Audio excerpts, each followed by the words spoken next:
Bom dia, pessoal. Bom dia, boa tarde, boa noite a todos que nos ouvem, que nos assistem. Esse é mais um episódio do nosso IBDcast, o podcast do IBDFã Mato Grosso. E eu e a Manu, a Emanuele, nós estamos aqui mais uma vez, dessa vez ao lado da Thaís Brasil, doutora Thaís, que também faz parte do nosso IBDFã.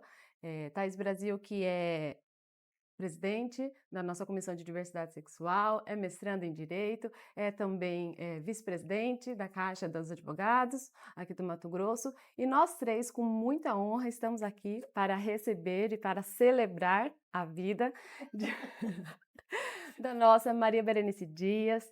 Maria Berenice, seja muito bem-vinda ao nosso podcast. Maria Berenice Dias, vou brevemente falar um pouquinho sobre o seu currículo, sobre a sua vida, porque de fato é uma honra, tenho certeza assim, que muitos, além dos ibedermanos, porque nós fizemos aqui assim, quem gostaria de estar aqui hoje com Maria Berenice, mas os acadêmicos, enfim, todos os juristas desse país gostariam de ter a honra de estar à mesa para um bate-papo, para uma troca leve, que é o nosso propósito hoje aqui.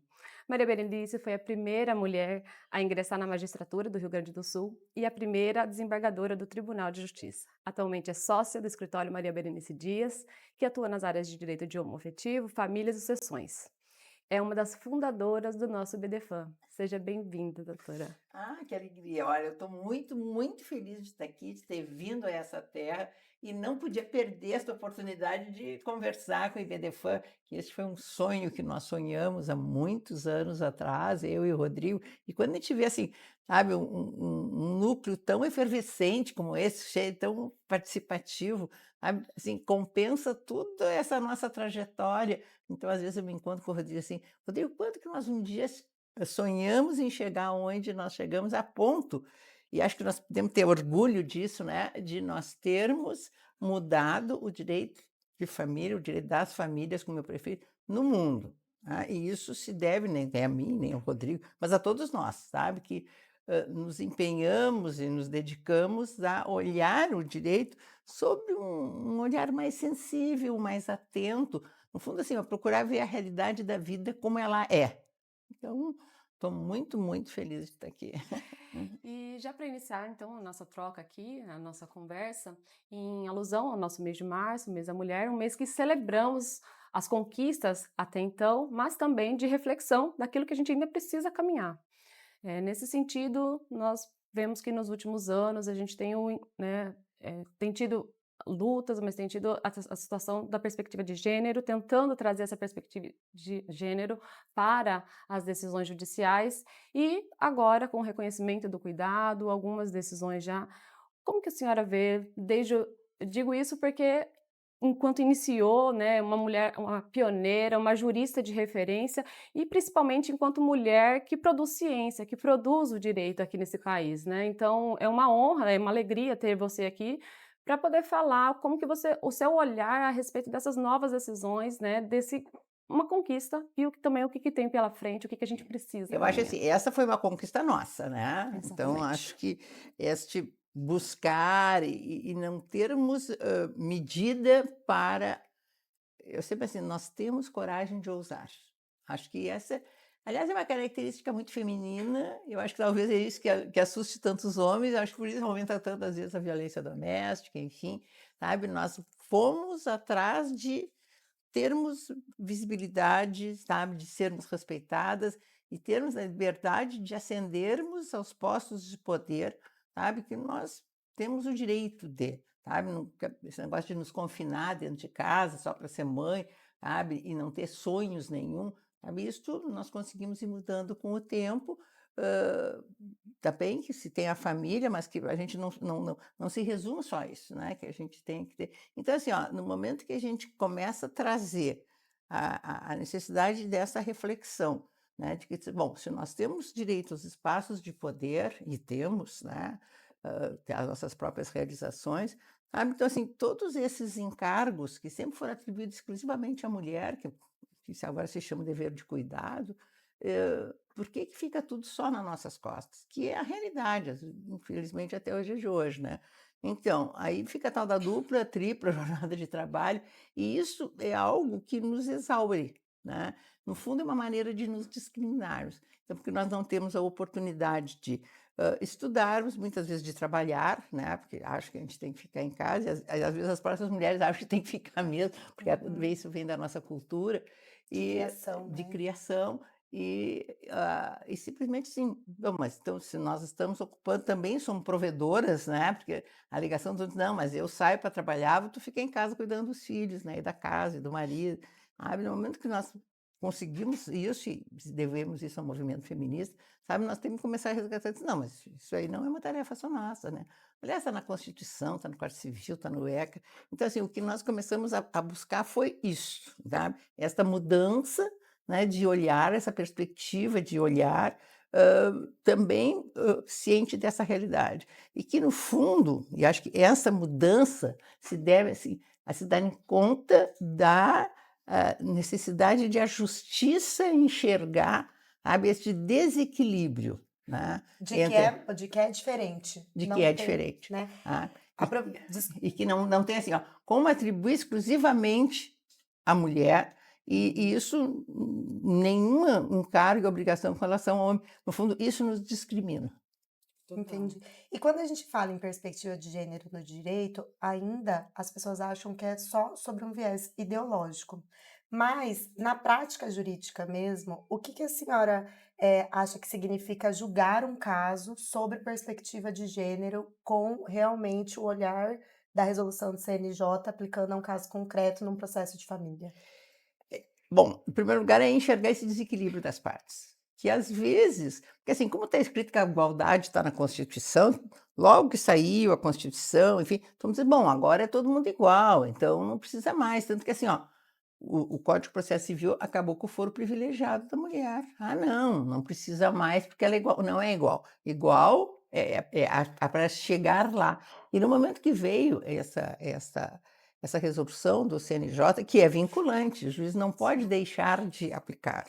Então, sabe, tem que ter este olhar a esse desequilíbrio, até porque existe um desequilíbrio econômico, né? Então, assim, quem é que contrata advogados, quem é que acaba procrastinando os processos, a estrangular a outra parte, enfim, fazendo ameaça. Então, que existe isso, e isso os juízes têm que enxergar, né? E têm que aplicar o protocolo. E aí, quando diz assim, aí a responsabilidade é nossa. Exatamente, era nesse sentido também que eu gostaria de ouvir a Thaís Brasil, que a Thaís também é advogada, atuante com perspectiva de gênero. Como que você provoca isso no judiciário?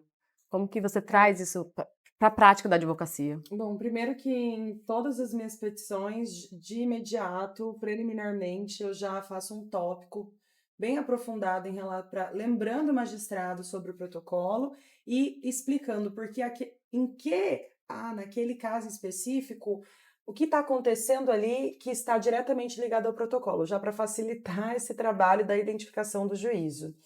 Além disso, essa é uma das minhas maiores dores e reflexões, a gente debate muito sobre isso, sobre a violência processual.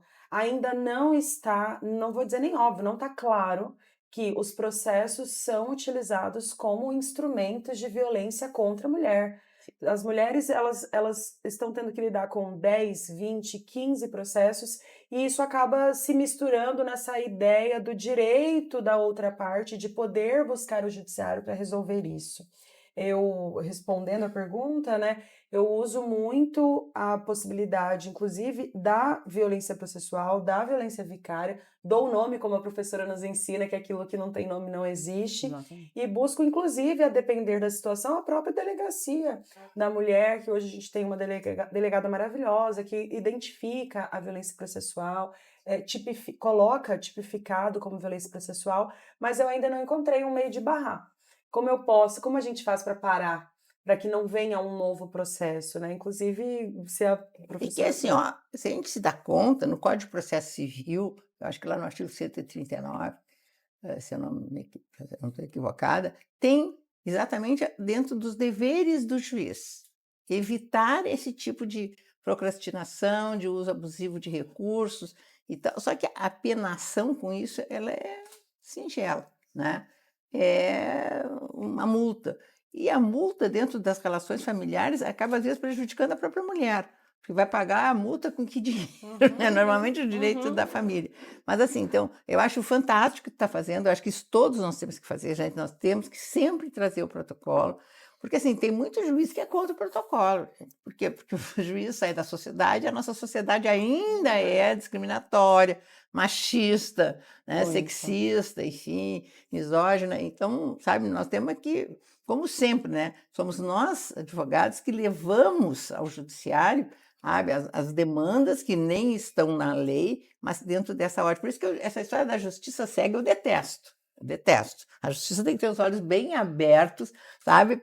Tem que ver a realidade da vida como ela é. E a gente precisa colocar a prática, o dia a dia, o cotidiano dentro, encaixar dentro, né, Exatamente. dos preceitos, dos princípios, E enfim, acho assim, e se o avançar. juiz, na sentença, ele não atenta a isso, nós temos que recorrer para o tribunal, porque isso tem um efeito vinculante. Sim. Está escrito, olha, na Lei de Introdução às Normas do Direito Brasileiro, que é uma lei de 1942, né, que diz que as resoluções da Justiça têm efeito vinculante. Está lá, artigo 30, parágrafo único. Então, se tem isso, e se ele não traz e faça uma preliminar de nulidade do julgamento no tribunal. Para que, olha, o juiz não atentou a isso e tal, nulidade da sentença, sabe? Até, acho que lá pelo artigo 107 da Constituição, diz que pode haver até um procedimento administrativo contra o juiz que não cumpre essas decisões vinculantes, sabe? Então, acho que nós temos que usar argumentos ad terrorem, assim, sabe? Tem que ser assim, desse jeito. E acho assim, ó, eu estou muito bem impressionada com algumas decisões que já vêm vindo nesse sentido e mudando a jurisprudência desse país, sabe? Tem um desembargador no Paraná que eu achei ele maravilhoso, o Cambi, que trouxe, acho que, o primeiro Sim, livro sobre a maravilhoso. Vai perspectiva estar de no nosso gênero. grupo de estudo em abril.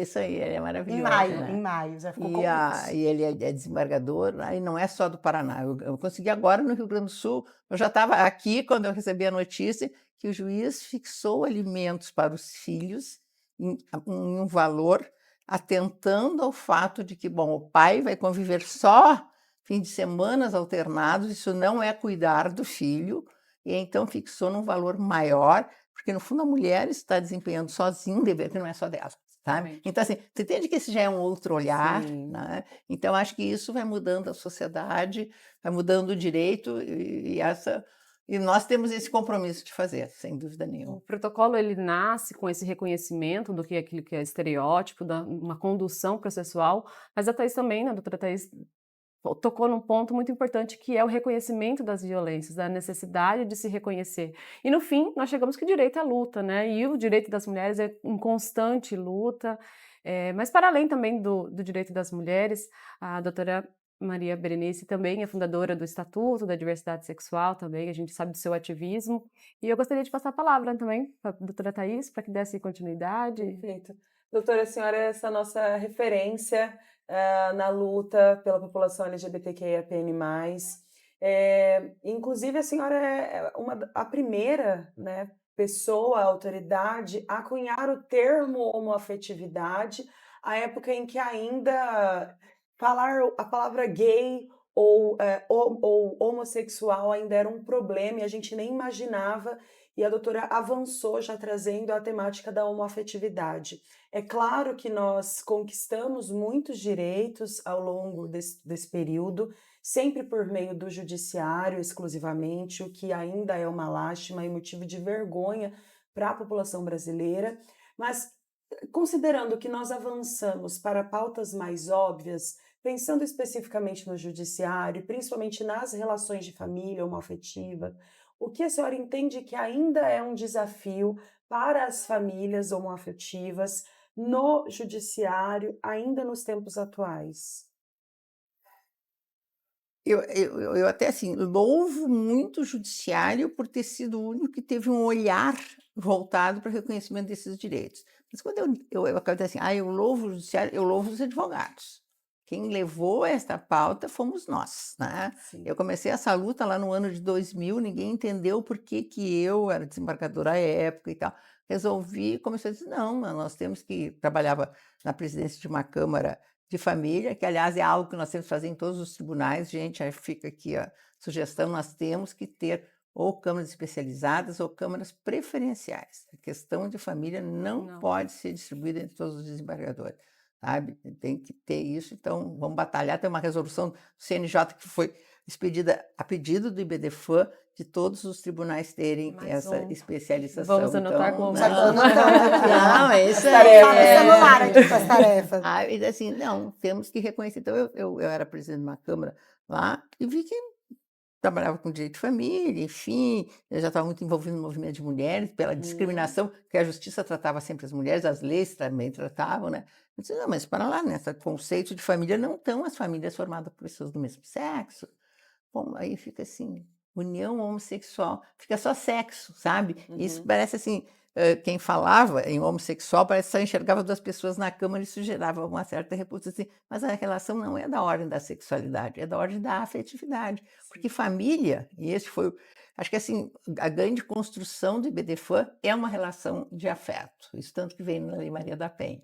Então, assim, se família é uma relação de afeto, independente de ser casado, não ser casado, como está na Constituição e tal, bom, essas também são uma relação de afeto, então tem que estar no âmbito do direito de família. Então, assim, eu criei esse termo para tirar esse ranço, mas também para poder trazer para dentro do direito das famílias, e foi o que até acho que, no fundo, até foi uma conquista rápida, acho que foi em termos históricos, porque assim, eu comecei a falar isso, primeira pessoa do Brasil a falar, escrever, no ano de 2000, e no ano de 2011, né, o Supremo já reconheceu estas uniões. Agora, isso muito se deve, e mais uma vez eu louvo, porque assim, o que eu fiz? Como eu vi que dentro da magistratura eu não ia conseguir muito, porque não tinham ações, né? Acho que não, mas não tem ações porque as pessoas nem sabem que têm direitos.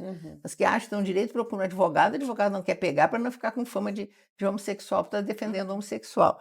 E eu disse, não, então eu vou me aposentar, que foi um choque, porque né, eu ainda tinha muitos anos lá dentro. Então, eu vou abrir um escritório e botar na placa direito homoafetivo. Foi o primeiro do Brasil, assim, a escancarar. E comecei a fazer o quê? No dia que eu recebi a carteira, pedir a criação de comissões de diversidade sexual no âmbito da Ordem dos Advogados. Aí, quando eu pedi no Rio Grande do Sul, no dia que recebi a carteira, não, mas isso não existe, não existe, mas nós temos que criar.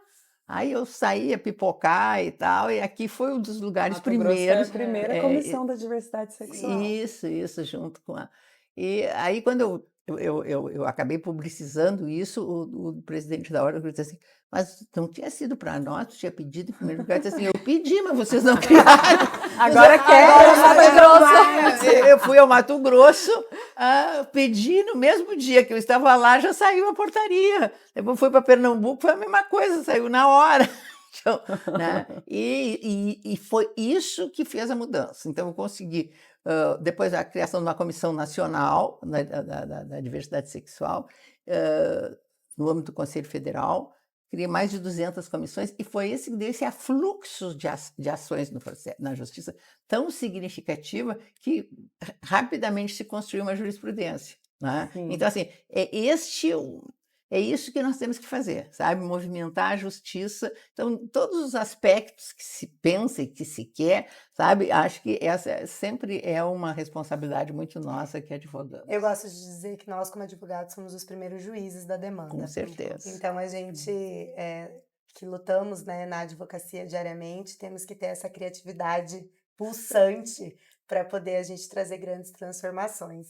E eu queria, já indo para o final, para o desfecho do nosso podcast, antes de começarmos, eu falei para a senhora tem dimensão da tua grandeza dentro do judiciário brasileiro, dentro da justiça, falando em justiça real mesmo, assim, no sentido da palavra, a senhora vem contribuindo muito a sua história de vida e de legado, né? Acho que a senhora tem um legado dentro do direito das famílias e dentro do nosso Estado democrático de direito mesmo, porque através de posições tão vanguardistas que a senhora teve e tem, continua tendo, a gente olha o reflexo disso diretamente nos judiciários, nas decisões que transformam famílias, que transformam realmente pessoas mesmo. Nunca é sobre processos, né? Direito de famílias nunca é.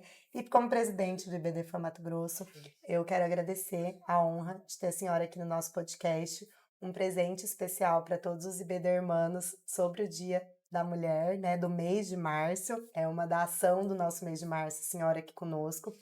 E fazer o convite para sempre vir a Mato Grosso. Com certeza. E muito, muito obrigada por tudo que a senhora representa para nós. Uma mesa só de mulheres. A gente está todo mundo com o olho brilhando aqui.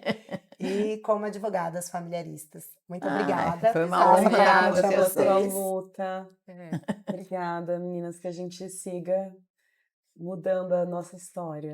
Obrigada, Maria Berenice Dias, pela presença aqui no nosso podcast. A gente vai encerrando mais um episódio, mas obrigada, sobretudo, por inspirar tantas mulheres a ser jurista, a escrever o direito e a ousar, né, juntamente com a inspiração da sua ousadia para transformar o direito das famílias, e não só das famílias, todos os ramos do direito, em que nós, mulheres, produzindo ciência, né, produzindo o direito, a gente possa alcançar voos longos como a senhora nos ensinou e nos inspirou. Obrigada. Obrigada! IBDermanos, IBDermanas,